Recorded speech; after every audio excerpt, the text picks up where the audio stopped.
तो अस्सलाम वालेकुम, क्या हाल चाल है आप सबके। और आज का जो ब्लॉग है वो थोड़ा सा डिफरेंट है क्योंकि आज मुझे बहुत ही ज़रूरी आप लोगों से बात करनी थी। मुझे काफ़ी टाइम हो गया आप लोगों के साथ बंधे हुए और मेरा चैनल जो है मुझे बनाए हुए माशाल्लाह 1 ईयर से ऊपर हो चुका है।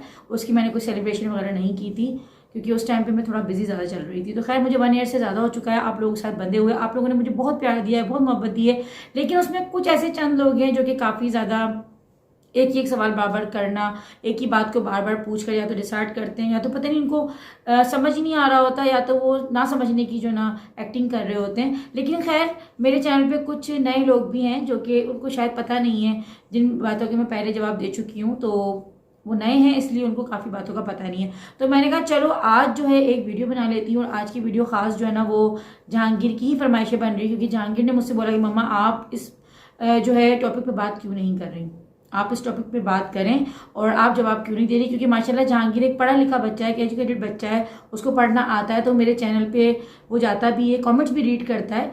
तो कोई भी बच्चा जब इस तरह की कमेंट्स पढ़ता है तो वो डिसाइड भी हो सकता है और हो सकता है कि उसके अंदर जो सवाल नहीं भी थे आप लोगों की वजह से वो सवाल उसके दिल में आने लगे। तो खैर मेरा ऐसा मानना है, लेकिन मैं दुआ करती हूँ कि अल्लाह पाक जो है मेरे बच्चों को मजबूत बनाए, स्ट्रांग बनाए और इस तरह के सवालात को, इस तरह के क्रिटिसाइज को जो है वो फेस कर सके। क्योंकि ये दुनिया है और दुनिया में अगर रहना है तो आपको थोड़ा सा जो है मजबूत होना पड़ता है, बल्कि थोड़ा नहीं बहुत ज़्यादा मजबूत होना पड़ता है। क्योंकि आप भले चाहे कितना भी अच्छा काम कर लो, कितना भी अच्छा कर लो, बुरा कर लो, बुरा तो खैर वैसे भी नहीं करना चाहिए, लेकिन एक बात है कि जो अच्छा करते हैं क्रिटिसाइज उन पर भी होता है और मुझे लगता है कि अच्छों के साथ ज़्यादा क्रिटिसाइज का जो है मामला चलता है।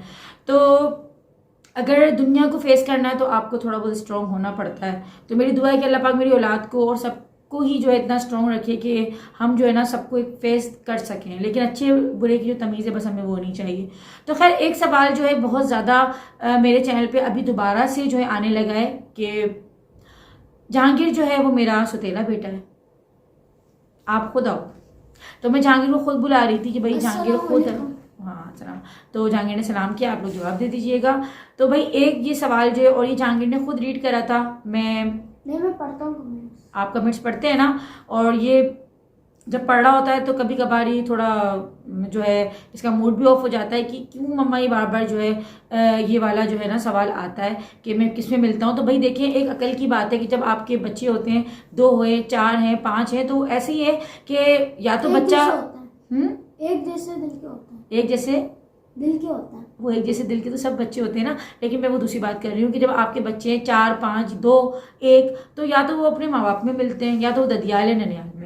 तो हमारा भी ऐसे ही है कि जहांगीर जो अपने बाबा में ज़्यादा मिलता है, इबाद जो है वो मुझ में ज़्यादा मिलता है, लेकिन इसका मतलब ये थोड़ी है कि ये सवाल कर लो। और सेकंड ये है कि अभी मैंने अपना प्रीवियस जो है ना ब्लॉग अपलोड किया था जो बर्थडे का था, जिसमें हम डिनर करने गए थे बाहर, और बस वो ऐसी हम लोगों ने ज़बरदस्ती की एक बर्थडे कर ली थी। तो उसमें वो एक पिक्चर मैंने लगाई है जो कि थंबनेल पे भी लगी हुई है, जिसमें मैंने इबाद के इस तरीके से जो ना उसके कंधे पे मैंने हाथ रखा हुआ है। तो उस पर कमेंट्स आना कि आपने जहांगीर को टच नहीं किया, आपने जहांगीर को इस तरीके से हग नहीं किया, आपने इस तरह जहांगीर को हग नहीं किया जैसे आपने है इबाद को हग किया है। तो इससे मोहब्बत का क्या ताल्लुक है? पता नहीं क्या है? पता नहीं। अब इबाद का मैं आप लोगों को बताऊं कि वो एक तो छोटा है और उसका जो ना ज्यादा रहता है कि एकदम से गले लग जाना, एकदम से कहीं भी ज्यादा आ गया है, क्योंकि वो छोटा है तो उसका अपने हिसाब से उसका जो है ना उसकी हरकतें। और ये माशाल्लाह जहांगीर जो है ना शुरू से ही बड़ा सोबर डिसेंट सा रहा है हमेशा से। इसने हमेशा मेरा कहना भी माना, हमेशा डर भी जाता है ज्यादा। इबाद भी माशाल्लाह से हर बात को मानता है, करता है, लेकिन वो छोटा है तो उसकी हरकतें भी उसी के हिसाब से, उसके अपने दिमाग के हिसाब से, क्योंकि अभी उसकी एज भी कम है और छोटे बच्चे थोड़े से लाडले ज्यादा भी होते हैं। लेकिन जो मोहब्बत बड़ी औलाद से होती है ना वो मैं बयान नहीं कर सकती, क्योंकि वो आपका एक फर्स्ट एक्सपीरियंस होता है, आपकी पहली औलाद से जो यादें जुड़ी होती है ना, तो वो हर माँ मुझसे इस बात से जो है एग्री करेगी कि आपकी पहली औलाद से कितनी यादें जुड़ी होती हैं और जो आपकी फर्स्ट औलाद से जो अट्रैक्शन होती है वो एक अलग ही होती है, उसका आप बयान नहीं कर सकते। तो जहांगीर का ये है कि लाजिम बात है ये बड़ा है, समझदार भी है ज़्यादा, तो इसलिए थोड़ा डिसेंट व्यू में रहता है ये। बाकी बात ये है कि छोटा है तो वो ज़्यादा शरारते हैं और ये वो, तो उससे ज़्यादा वो हर चीज़ को नोट भी, मम्मा मेरा हाथ यूँ रख लो, मम्मा मुझे ऐसे कर लो, मम्मा मुझे वैसे कर लो, और कितना ज़्यादा जो है ना दिन में आके मुझे हक कर रहा होता है। मैं किचन में काम भी कर रही होती हूँ, पीछे से आके मुझे पकड़ लेता है इस तरीके से। तो उसके हिसाब से इसके ऊपर ही बात कर देना कि आप तो जहांगीर से प्यार नहीं करती, जहांगीर से मोहब्बत नहीं करती, ये नहीं करती, वो नहीं करती। और फिर सबसे ज़्यादा जो मुझे खुद को भी फील होता है, मैं खुद एक माँ हूँ और मुझे खुद को भी बुरा लगता है कि जब हम लोग कभी बाहर जाते हैं, मैं कोई ग्रोसरी वगैरह लेने जा रही होती है, ज़्यादातर जब ही होता है ये, वरना हमारी कोशिश होती है कि अगर हम लोग डिनर वगैरह पे जाते हैं तो जहांगीर को साथ लेके जाएं। तो अक्सर ये होता है कि इसको मुझे घर पे छोड़ना पड़ता है, लेके भी जाता हूँ, उसमें हम लेके जाते हैं ना, कोशिश करते हैं। लेकिन ग्रोसरी वगैरह के लिए एक तो ये खुद भी घबराता है क्योंकि बाइक पर ये नहीं बैठ पाता, माशाल्लाह से ये बड़ा हो रहा है। और अगर मैं जाता भी हूँ ना तो मैं मम्मा को कहता हूँ कि सही से बैठना क्योंकि हाँ, ये बार बार मुझे पीछे पलट पलट के देखता रहता है कि मम्मा कि आप गिर ना जाए मम्मा, क्योंकि मेरी कोशिश होती है, हाँ, ये बार बार पीछे से हाथ पकड़ लो, मम्मा मेरा हाथ पकड़ लो, मम्मा मेरा हाथ पकड़ लो। तो खैर ये खुद भी डिस्टर्ब हो जाता है, हम भी डिस्टर्ब हो जाते हैं, क्योंकि एक बाइक पर माशाल्लाह बच्चे तो मेरे 2 हैं, लेकिन जहांगीर माशाल्लाह एक बड़ा बच्चा है और एक हेल्दी बच्चा है, तो इसको बैठने के लिए एक बड़े जो बच्चे की होती है वो जगह चाहिए होती है। तो ये रीज़न होता है। लेकिन मैं एक माँ हूँ, मुझे पता है कि मैं किस दिल से इसको छोड़ के जाती हूँ। मेरा दिल बहुत ख़राब हो रहा होता है उस टाइम पे जब मैं इसको छोड़ के जाती हूँ, और बार बार मैं इससे पूछ रही थी जहांगीर आप बता दो, अगर आपकी मर्जी नहीं है तो मैं रुक जाती हूँ, अगर आपकी मर्जी नहीं है तो मैं रुक जाती हूँ। लेकिन ये खुद मुझे कहता है मम्मा आप चली जाएँ, और मैं इसलिए भी थोड़ा सा जो है ना रिलैक्स हो जाती है, क्योंकि नीचे मेरा ससुराल होता है, नीचे फैमिली है, तो इसलिए मैं इसको छोड़ के चली भी जाती हूँ। अगर यही मैं सेपरेट रह रही होती, बिल्कुल बस मेरा ही घर होता, नीचे ऊपर कोई नहीं होता, तो मैं फिर तो इसको बिल्कुल छोड़कर नहीं जाती। लेकिन ये मैं इसलिए भी ले लेती हूँ ये वाला रिस्क कि चलो नीचे फैमिली रहती है। और इसके जो स्कूल का ताल्लुक है, अभी जो मैंने इसकी क्लास जो रिपीट करवाई है, ये बहुत ही मुश्किल डिसीजन था मेरे लिए, क्योंकि एक माँ के लिए जो है ना कोई भी डिसीजन अपनी औलाद के लिए लेना बहुत मुश्किल होता है। वो हर माँ समझ सकती है कि किस दिल से हम अपनी औलाद के लिए छोटे छोटा डिसीजन भी कर रहे होते हैं। तो फिर पढ़ाई का डिसीजन हो गया, बच्चे की जॉब का डिसीजन हो गया, अभी तो खैर छोटे हैं लेकिन आगे जाके इंशाल्लाह वो भी होगा। तो ये डिसीजन लेना एक माँ के लिए बहुत मुश्किल होता है। बाप मेरे ख्याल से इतना ज़्यादा डीपली नहीं सोचते जितना कि एक माँ सोच रही होती है। तो ये टोटल मेरे लिए बड़ा बर्डनाइज चीज़ थी कि इसकी क्लास रिपीट में करवाऊँ या ना करवाऊँ। फिर मैंने इससे मशवरा किया, इससे मैंने पूछा। तो जहांगीर आप बताओ। मैंने कहा चलो कर लो। मैंने कहा भाई देखो देखें कि आगे जब मैं जाऊंगा तो मुझे एक समझ में नहीं आएगा, पर से मुझे पेन से लिखना पड़ेगा।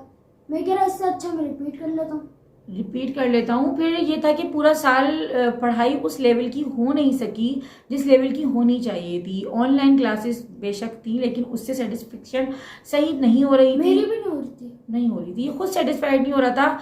तो जब एक बच्चा ही सेटिस्फाइड नहीं हो रहा तो फिर मैं क्यों उसके लिए जल्दी जल्दी करूँ कि बस तुम जल्दी से 4 पढ़ लो, 5 पढ़ लो, 6 पढ़ लो, और भाई एक बस नाम लगा लो कि तुम 6 में आ गए, 7 में आ गए और तुमने मैट्रिक कर लिया जल्दी से। ऐसा थोड़ी होता, पढ़ना भी होना चाहिए। तो पढ़ा है इसने, ट्यूशन भी इसका रेगुलर होता था, ऐसा नहीं कि बिल्कुल ही कोई बैग अपना बंद करके बैठा हुआ था, लेकिन हम सेटिस्फाइड नहीं हो रहे थे। सबसे बड़ा ये नहीं हो रहा था। तो मैंने इससे इसकी मर्जी से ही इसको जो है दोबारा रिपीट करवाया। और फिर नया स्कूल था, उनका सिलेबस बिल्कुल चेंज है, थोड़ा सा इसके पहले वाले स्कूल से ज़्यादा एडवांस है। तो उन चीज़ों को लेके चलना करना थोड़ा सा इसको भी मुश्किल हो रही थी, और मैं भी इस बात में ज़्यादा मुतमईन हो रही थी कि चलो इसको रिपीट हम करवा लेते हैं। तो खैर कोई ऐसी बात नहीं है, कौन सा कोई 20-22 साल का कोई इतना बड़ा जवान हो गया है कि अगर ये, मैं अपनी एज से पहले पढ़ा। हाँ, ये वैसे भी 1 साल अपना जल्दी ही पढ़ रहा था, क्योंकि इसकी क्लास में जो और इसके फ्रेंड्स वगैरह थे वो उससे थोड़े बड़े होते थे। और ये क्योंकि इसका माशाल्लाह इसकी हाइट वाइट ज़्यादा है तो ये दिखने में बड़ा ही लगता था उनसे, लेकिन एज जो असल है इसकी वो हमें पता है कि भाई सारे लोग, मैं किसी से भी पूछता हूँ ना मेरी एज क्या है तो सारे लोग बोलते हैं 12-11। और जबकि अभी इसकी जो है बढ़ जाएगी, 10 बढ़ जाएगी, अभी 10 का होगा।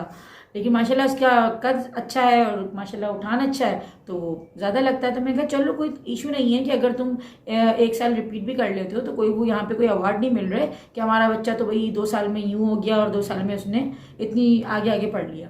तो खैर मैट्रिक कर लूँगा। हाँ, मैट्रिक इंशाल्लाह तुम कर लोगे यार, कर ही लोगे। 15 नहीं तो 16 में कर लोगे, कोई सा मसला थोड़ी है। तो खैर कोई ऐसा वो नहीं है। बच्चों को वैसे भी जो ना इस रेस में लगाना भी नहीं चाहिए कि भाई तुम बस जल्दी जल्दी बस, हाँ, बस भागो जल्दी जल्दी रेस लगा दो। मैं इसको शुरू दिन से कहती हूँ कि भाई देखो रेस कभी मत लगाना। रेस जो है वो जानवर लगाते हैं, उनकी दौड़ें लगती हैं, आप इंसान हो। हाँ, क्या चीज़? हार भी जाते हैं दौड़ में। मैं इसको हमेशा हारने का हौसला भी देती हूँ, उसको जीतने का भी हौसला देती हूँ। बस मैंने इसको जीतना नहीं सिखाया, मैंने उसको ये भी सिखाया कि बेटा कभी कभार हम हार भी जाते हैं, कभी कभार हम आगे हो जाते हैं तो हम पीछे भी आ जाते हैं। तो बच्चे को इस चीज़ का जो हौसला देना चाहिए। अगर आप बच्चे को सिर्फ जीतने का ही आदी बना दोगे ना, तो फिर हो सकता है कि वो आगे जाके सेल्फिश बन जाए और वो अपनी जीत के चक्कर में जो ना दूसरों को नुकसान देना शुरू कर दे। तो बच्चे को हमेशा हार जीत दोनों का ही जो है ना एक्सपीरियंस देना भी चाहिए और बच्चे को हर माहौल में एडजस्ट करने का जो आदी बनाना चाहिए। तो बस मेरा तो ये मानना है। और भाई मेरा ये माशाल्लाह मेरा अपना ही बच्चा है, ऐसी कोई बात नहीं है। और हमारे पास अभी कार नहीं है, इस वजह से मैं फंसता हूँ बाइक पे। मैं देख रहा होता हूँ मम्मा को कि ये गिर ना जाए, ऐसे करता हूँ। दोबारा मैं ये बात रिपीट कर रहा हूँ। सही, गाड़ी नहीं है तो मेन रीज़न यही है कि हमारे पास अभी गाड़ी फिलहाल नहीं है, जिसकी वजह से बस ये होता है। दुआ है मेरी कि अल्लाह ताला बस जल्द से जल्द हमारा ये वाला जो मसला है इसको हल कर दे, ताकि जहांगीर भी हमारे साथ जाए और फिर हम पूरी एक फैमिली जो है साथ निकले, क्योंकि मेरे लिए भी बहुत मुश्किल होता है इसको छोड़ के घर पे जाना। तो खैर इंशाल्लाह ताला जहांगीर दुआएं कर रहा है कि भाई जल्दी जो है ना हमें भी गाड़ी मिल जाए और फिर हम भी जो है ना परेशानी ना हो, फिर जहांगीर भी इंशाल्लाह साथ जाया करेगा। और कभी कभार हो भी जाता है, गाड़ी होती भी तब भी बच्चा अपनी मर्जी से रुक जाता है, क्योंकि माशाल्लाह बच्चे बड़े हो रहे हैं, समझदार हो रहे हैं, तो इनकी भी पसंद नापसंद है। हर जगह हम इन पर ज़बरदस्ती नहीं कर सकते कि भाई तुम्हें चलना है करना है, तो इस तरह नहीं कर सकते। क्योंकि बच्चों को थोड़ा सा स्पेस देना बहुत ज़रूरी होता है, थोड़ा सा स्पेस, ज़्यादा नहीं, थोड़ा सा स्पेस, गलत सही इनको सिखाएं। तो खैर बस आज छोटी सी वीडियो थी, मैंने कहा चले आप लोगों के साथ शेयर कर देती हूँ कि इस तरह की प्लीज़ कमेंट्स ना किया करें। दुख होता है, बुरा लगता है, बुरा लगता है ना जहांगीर? जी बुरा लगता है ना। तो खैर जहांगीर ने मुझे खुद कहा कि मम्मा आज वीडियो बना दें और इनको बता दें कि भाई मैं आपका अपना बच्चा हूँ, ऐसी कोई बात नहीं है। और बस औलादें सबकी जो है वो बराबर होती हैं और कोई ऐसी बात नहीं होती कि अगर किसी के 4 बच्चे हैं, किसी के 5 हैं, तो वो उसको ज़्यादा चाहता है, उसको ज़्यादा चाहता है। माँ कभी भी फर्क, सब एक होते हैं। माँ के लिए, ये किसी और रिश्ते के लिए अगर आप बोलेंगे ना बात, तो शायद फिर भी मानने में आ जाएगी, लेकिन एक माँ के ऊपर इल्ज़ाम लगाना तो थोड़ा सोचना चाहिए और थोड़ी सी शर्म भी आनी चाहिए कि एक माँ की ममता के ऊपर उंगली उठ रही है। तो कभी भी किसी की ममता पे शक ना करें। माएँ सबकी जो है वो एक जैसी होती हैं, सबकी माएँ दिल से मोहब्बत करती हैं और बिना किसी गर्ज, बिना किसी लालच के जो है अपनी औलाद को चाहती हैं। और माशाल्लाह बस यही दुआ है मेरी कि अल्लाह पाक सबकी औलादों को जो है नेक बनाए और सबको खुश रखे। तो बस ठीक है जी, आज का व्लॉग इतना ही, क्योंकि अभी इसको ट्यूशन भी जाना है, ट्यूशन का टाइम हो रहा है। थोड़ा सा बस जहांगीर ने भाई शुक्रिया कि तुम मेरी वीडियो में आ जाए, क्योंकि बहुत थका हुआ, स्कूल से आया, अभी उसने भी मदरसा पढ़ा, तो फिर भी आ गया। मैंने कहा चलो, मैंने कहा तुम साथ बैठ के वीडियो बनाओ। तो खैर चलें भाई, आज का ब्लॉग यहीं पे एंड करते हैं। उम्मीद है कि आप लोगों को जो कन्फ्यूजन थी, जिनको जो बहुत पोलाइट तरीके से, जो काफ़ी सॉफ्ट तरीके से सवाल करते हैं, मैं उनको जवाब दे देती हूँ। बाकी जो लोग समझना ही नहीं चाहते, तो उनको मैं यही दुआ दे सकती हूँ कि अल्लाह पाक भाई आप लोगों को समझने की और हिदायत दे। तो बस यही दुआ है मेरी। तो खैर मिलते हैं नेक्स्ट ब्लॉग में, तब तक के लिए अल्लाह हाफिज़। अल्लाह हाफिज़।